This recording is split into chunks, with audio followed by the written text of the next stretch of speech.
Hello guys, papakita ko nga pala sa inyo kung paano magbaklas ng gulong o gulong ng harapan ng MIUI 125. Bale guys, kakailanganin nyo nga pala ng socket wrench na 14mm at pangontra na open wrench na 14mm.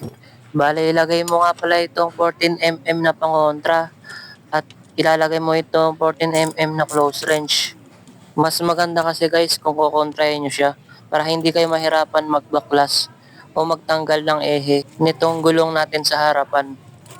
Ganito lang gagawin nyo guys kung gusto nyo mag-tubeless ng harapan ng gulong or hulihan. Bale guys, luluwagan lang natin itong nut nitong ating ehe ng gulong ng ating MIUI 125. So natanggal na natin yung nut niya. Bale, iaangat na nga pala natin to. Gagamit nga pala tayo dito ng lagayan ng boysen. Lagyan nyo nga pala ng tela guys para hindi magasgasan yung ilalim ng motor nyo.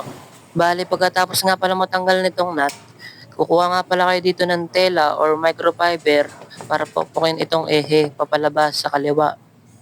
Pag naramdaman nyo okay na, kaya naman niyang hatakin nyo na guys. Sa pagbabalik naman ito guys lalagyan nyo nga pala ng grasa itong ehe para smooth yung takbo niya.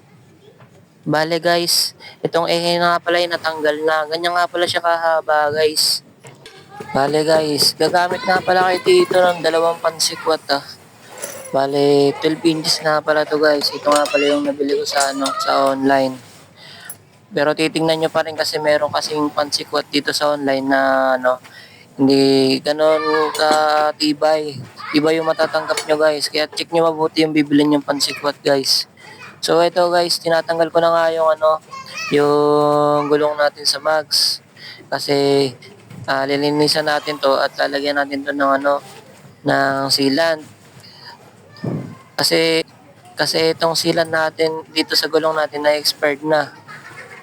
So ayun lang guys. Sana may natutunan kayo sa paano magtanggal ng gulong ng MIUI 125.